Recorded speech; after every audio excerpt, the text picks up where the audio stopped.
நேயர்களே, மீண்டும் ரொம்ப அற்புதமான உறங்கும் முன் ஒரு சிந்தனை கதை நிகழ்ச்சியினுடைய உங்கள் அனைவரையும் சந்திப்பதில் எனக்கு பெரும் மகிழ்வும் ஆனந்தமும்.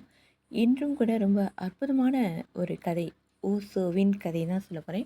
ஓசோ சொன்ன கதையை உங்ககிட்ட நான் சொல்ல போகிறேன். சூபிஞானியை பற்றி நிறைய கதைகளை வந்துட்டு ஓசோ சொல்லியிருக்கார். அந்த வகையில் இன்னைக்கு அவர் சொன்ன கதையை தான் உங்ககிட்ட சொல்ல போகிறேன். வாருங்கள் கதைக்குள் செல்லலாமா? அதாவது இந்த ஞான நிலை நிகழும் ரகசியத்தை சொல்லும் கதை அப்படின்னு இதை சொல்லலாம். செயலற்ற செயல், நமது பகவத்கீதையில் கூட சொல்லியிருப்பாங்க இல்லையா? அந்த செயலற்ற செயலை பற்றி இந்த கதை சொல்ல வருகிறது. வாருங்கள் கதைக்குள் செல்லலாம். ஒரு நாள் இரவு நான் ஒரு சூபி கதையை படித்து கொண்டிருந்தேன் அப்படின்னு ஓசோ சொல்கிறாரு. எனக்கு அது மிகவும் பிடித்தது. நான் அதை அனுபவித்தேன். நான் அதை உங்களிடம் பகிர்ந்து கொள்ள விரும்புகிறேன். ஒரு சூபி ஞானி கடவுளை தேடி நாடு நாடாக அலைந்து தெரிந்து கொண்டிருந்தார். அவர் பல குருமார்களை சந்தித்தார். ஆனால் எதுவும் அவருக்கு திருப்தி அளிக்கவில்லை. இதயத்தை அர்ப்பணிக்கக்கூடிய இடத்தை அவரால் கண்டுபிடிக்கவே முடியவில்லை. ஏமாற்றத்தோடும் நிராசையோடும் அவர் வெளியே குருவை தேடுவதை நிறுத்திவிட்டு உள்குரலை கேட்பது என்று முடிவு செய்து தனித்து இருப்பதற்காக காட்டுக்குள் சென்றார். அங்கு அவர் ஒரு மிக அழகான தேக்கு மர கூட்டத்தை கண்டார். பழமையான வயதான பல தேக்கு மரங்கள் ஒன்று கூடி ஒரு கூடாரம் போல உருவாகி இருந்தது. அதன் கிளைகள் ஒன்றுடன் ஒன்று பின்னி பிணைந்து இயற்கையின் மழை, காற்று, வெயில் ஆகிய எல்லாவற்றிலிருந்தும் பாதுகாப்பு அளிக்கும் வகையில் உருவாகி இருந்தது. அருகில் ஒரு ஏரி இருந்தது. அந்த கூடாரம் மிகவும் அமைதியானதாக காட்டின் நடுவில் யாரும் வராத இடத்தில் இருந்தது. அந்த சூபி அதனுள் சென்றார். அவருக்கு அந்த இடம் மிகவும் பிடித்தது. அதற்கே உரிதான அழகுடன் அந்த இடம் இருந்தது. அவர் அங்கே உட்கார்ந்து தியானம் செய்ய ஆரம்பித்தார். வாரத்திற்கு ஒரு முறை அவர் அந்த இடத்தை விட்டு வெளியே வந்து பக்கத்து கிராமத்துக்கு போய் கொஞ்சம் உணவு வாங்கி சாப்பிட்டு விட்டு திரும்பவும் வந்து உட்கார்ந்து தியானம் செய்ய ஆரம்பித்து விடுவார்.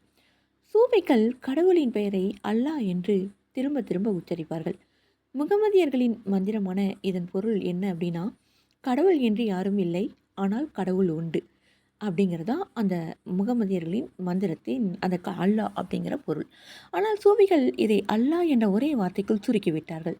இதற்கு அவர்கள் கூறும் காரணம், திடீரென ஒரு நாள் மந்திரத்தை உச்சரித்து கொண்டிருக்கும் போதே இறந்துவிடக்கூடும். அப்படி உச்சரித்து கொண்டிருக்கும் போதே இறந்துவிட்டால் பாதியில் கடவுள் இல்லை என்று கூறிக்கொண்டிருக்கும் போது இறக்க நேரிட்டால் நீ ஒரு நாத்தியனாக இறந்து விடுவாய். கடைசி நிமிடத்தில் எல்லாமும் குழம்பிவிடும். எதிர்மறையானாகி விடுவாய். அதனால் அது ஆபத்தானது என்பது. அதனால் அவர்கள் இந்த முகமதிய மந்திரத்தை அதன் முழுவதுமாக சொல்வது கிடையாது. வெறுமனே அல்லாஹ் அல்லாஹ் என கூறுவதோடு சரி. அல்லாஹ் என கூறிக்கொண்டே இருந்தால் கடைசி நிமிடத்தில் கூட அவர்கள் இதயம் நிரும்பி அவர்கள் மூச்சு காற்று கூட அல்லாஹ் என கூறும். கடவுளின் நினைவாகவே இறப்பார்கள். இந்த நிலையை தான் அவர்கள் ஜீக்குரா என்று அழைக்கிறார்கள். இந்த சூஃபி தன்னுடைய மந்திரமான அல்லாஹ் அல்லாஹ் என்பதை மாத கணக்கில் உச்சரித்து கொண்டே இருந்தார். அவர் மிகவும் அமைதியாகவும் சாந்தமானவராகவும் தன்மையானவராகவும் மாறுவதை அவர் உணர ஆரம்பித்தார். அந்த கூடாரத்தை சுற்றி மிகவும் ஆழ்ந்த மௌனம் இருந்தது. அது மிகவும் அமைதியானதாக இருந்தது. அவர் தனக்குள் அந்த மௌனத்தை உணரத் தொடங்கினார். அவரது இருப்பினுள்ளும் அந்த அமைதி பரவியது. ஆனால் அவர் மகிழ்ச்சியாக இல்லை. அது போதாது. முக்தி நிலை, அதாவது ஞானம் அடைதல், அதற்கு இன்னும் வெகு தூரம் போக வேண்டும். வருடங்கள் கடந்து கொண்டே இருந்தது. அந்த கூடாரம் ஒரு தூய்மையான இடமாக மாறிவிட்டது. தேக்கு மரங்கள் மிகவும் வளமடைந்தன. அவை புதிதாக நிறைய கிளைகள் விட்டு இலைகள் விட்டு செழிப்படைந்திருந்தது. அந்த கூடாரமே அழகால் நிரம்பி இருந்தது அப்படின்னு சொல்லலாம். ஆனால் அந்த சூஃபியின் இதயம் மிகவும் வருத்தத்தில் இருந்தது. ஆனால் அவர் காத்து கொண்டே இருந்தார். அவர் அவரால் செய்யக்கூடிய எல்லாவற்றையும் செய்துவிட்டார். அவர் தியானமும் பிரார்த்தனையும் செய்து கொண்டே இருந்தார். 18 வருடங்கள் இப்படியே கடந்துவிட்டது. ஆனால் அவர் முக்தி நிலை பெறவே இல்லை. அவர் ஆழ்ந்த மௌனத்திலும் அமைதியிலும் இருந்தார். ஆனாலும் அவர் ஞான நிலை கிட்டவில்லை. இருந்தது கரைந்து விட்டது. ஆனால் எதுவும் அவருக்கு நிகழவே இல்லை. இருந்தது போய் வெறுமையாகிவிட்டது. வெறுமை ஒரு விதமான அமைதிதான். ஆனாலும் வெறுமை வெறுமையாகவே இருந்தது. வேறு எதுவும் செய்ய வழியில்லை. ஒரு நாள் நடு இரவில் திடீரென அவருக்கு ஒரு ஐயம் எழுந்தது. ஒரு சந்தேகம் தோன்றியது. ஏனெனில் 18 வருடங்கள் என்பது மிகவும் அதிகமானது. அவர் மிகவும் முயற்சி செய்து பார்த்துட்டார். அவர் தனது முழு மனதோடு அதில் ஈடுபட்டு இருந்தார். அவர் எதையும் பிடித்து வைக்கவில்லை. அப்படியும் அது நடக்கவில்லை என்றால் அது எப்போதுமே நடக்காது போல தோன்றுகிறது. ஒரு சந்தேகம் இருந்தது. அவர் சிந்தித்து பார்க்க ஆரம்பித்தார். இந்த தேக்கு மர கூட்டம் எப்படி மழையையும் வெயிலையும் உள்ளே அனுமதிப்பதில்லையோ, அதுபோல எனது பிரார்த்தனையையும் வெளியே போக அனுமதிப்பதில்லையோ? இதன் கிளைகள் மிகவும் அடர்த்தியாக உள்ளதால் எனது பிரார்த்தனைகள் உள்ளேயே நின்று விடுகின்றதோ? இறைவனை போய் சேரவில்லையோ? எப்படி சூரிய ஒளி இந்த கூடாரத்துக்குள் ஊடுருவ முடிந்ததில்லையோ, அதுபோல எனது பிரார்த்தனை இறைவனை போய் சேரவில்லையோ? இந்த கூடாரம் ஒரு டிராகுலா போன்றதோ, ஒரு ஒட்டுண்ணியோ அப்படின்னு நினைக்க ஆரம்பித்தார். பயந்து போய் நட்ட நடு இரவில் இருளில் உடனே அந்த கூடாரத்தை விட்டு தப்பி ஓடிவிட்டார். ஆனால் அதே சமயத்தில் அந்த அடர்ந்த மர கூட்டத்திலிருந்து வெகு தொலைவில் உள்ள சாலையில் ஒரு பிச்சைக்காரன் ஒரு நகரத்திலிருந்து இன்னொரு நகரத்திற்கு போய்க் கொண்டிருந்தான். திடீரென அவனுக்கு காட்டிற்குள் போக வேண்டும் என்ற தீவிர வேட்கை எங்கிருந்தோ தோன்றியது. அவன் அந்த அவாவை அலட்சியம் செய்தான். காலைக்குள் அடுத்த ஊருக்கு போய் சேர்ந்தாக வேண்டும். இன்னும் பாதி தூரம் கூட போய் சேரவில்லை. எதற்காக காட்டிற்குள் போக வேண்டும்? அது ஆபத்தானது. காட்டிற்குள் விலங்குகள் இருக்கும். அவனுக்கு அங்கென்ன வேலை அப்படின்னு நினைத்தான் அவன். ஆனால் ஏதோ ஒன்று அவனை இழுத்தது. அவனால் எதுவும் செய்ய முடியவில்லை. அவன் வகையற்று போனான். அவன் பைத்தியம் பிடித்தான் போல காட்டிற்குள் ஓடலானான். நான் என்ன செய்து கொண்டிருக்கிறேன் என அவன் நினைத்தான். ஆனால் அவனது உடல் அவனது கட்டுப்பாட்டில் இல்லாமல் அதன் போக்கில் இயங்கியது. அவன் தப்பியோட நினைத்தான். காட்டுக்குள் செல்வது மிகவும் ஆபத்தானது. அவன் பயந்தான், நடுங்கினான். ஆனால் பயனில்லை. ஆனால் அவன் அந்த மரக்கூடாரத்தை நெருங்கியவுடன் அவனுக்கு புரிந்தது. அந்த மர கூடாரத்திலிருந்து ஒரு மெல்லிய குரல் வந்தது. என்னிடம் வா அப்படின்னு. அது புறசெவிகளுக்கு கேட்காது.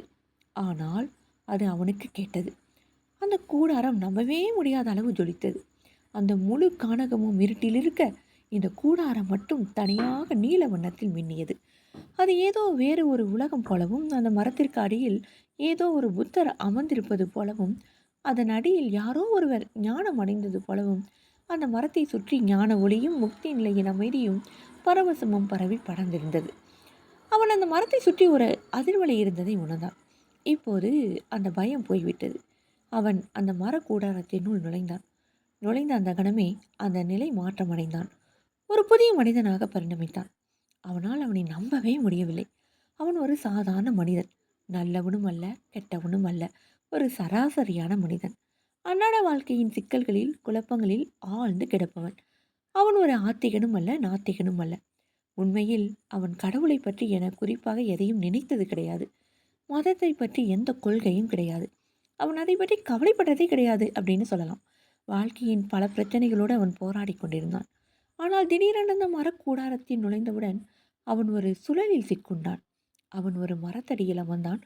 அவனால் நம்பவே முடியவில்லை. அவன் அந்த விதமாக அதுவரை அமர்ந்ததே இல்லை. அவன் ஒரு சூஃபி ஞானியைப் போல அமர்ந்தான். அவனுள் ஒரு லயம் பரவியது.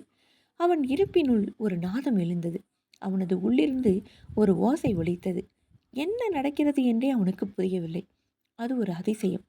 இன்னவென்று அவன் அறிந்திராத ஒரு சத்தம் அவனுக்குள் இருந்து வெடித்து கிளம்பியது.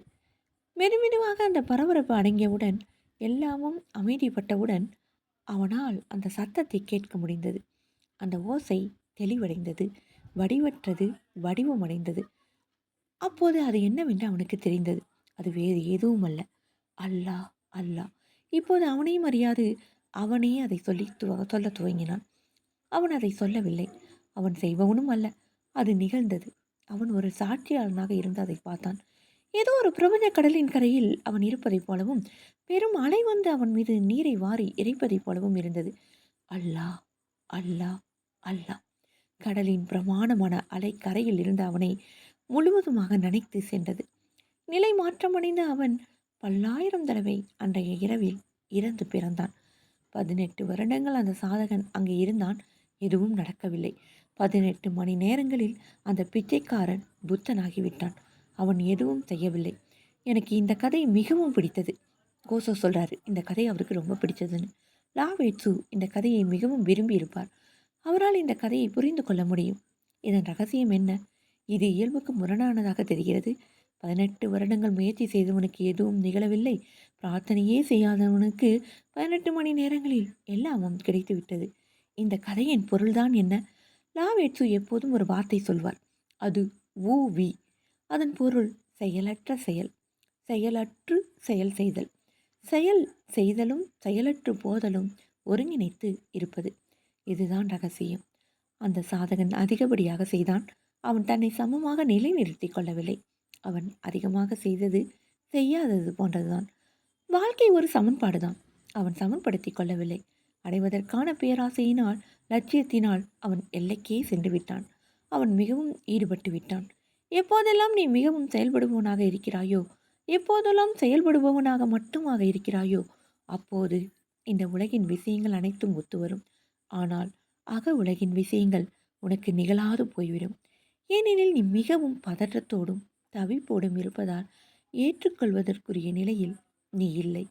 செயலுக்கும் செயலற்ற நிலைக்கும் இடையில் சமனோடு, நேர்மறைக்கும் எதிர்மறைக்கும் இடையில் சமனோடு, எல்லா இரட்டை தன்மைகளுக்கும் இடையில் சமனோடு யார் இருக்கிறார்களோ அவர்களால் தான் பெற்றுக்கொள்ள முடியும். ஆம், ரொம்ப அற்புதமான ஓசோ சொன்ன இந்த அழகான சூஃபி கதையை கேட்டீங்க இல்லையா? ஆம், சமன்பாடு தான் வாழ்க்கை. எல்லாவற்றிலும் சமநிலையை உணர்ந்து விட்டால் வாழ்க்கையில் நாம் பேரானந்தத்தை அனுபவிக்க முடியும் அல்லவா? ரொம்ப அற்புதமான இந்த கதையை உங்களிடம் சொன்னதில் நான் பெருமகிழ்ச்சி அடைகிறேன். அன்பு நேயர்களே, இதே போல ரொம்ப அற்புதமான ஒரு தத்துவம் உள்ள, ஞானம் அடைய உள்ள, ஞான தகுதி அதிகம் உள்ள கதையை உங்களிடம் எடுத்து வருகிறேன். அதுவரை உங்களிடமிருந்து விடைபெறுவது நான் உங்கள் அன்பரை பல சகோதரி இளைவேணி கிருஷ்ணா. வணக்கம் அன்பு நேய சொந்தங்கள். நன்றி நேர்களே.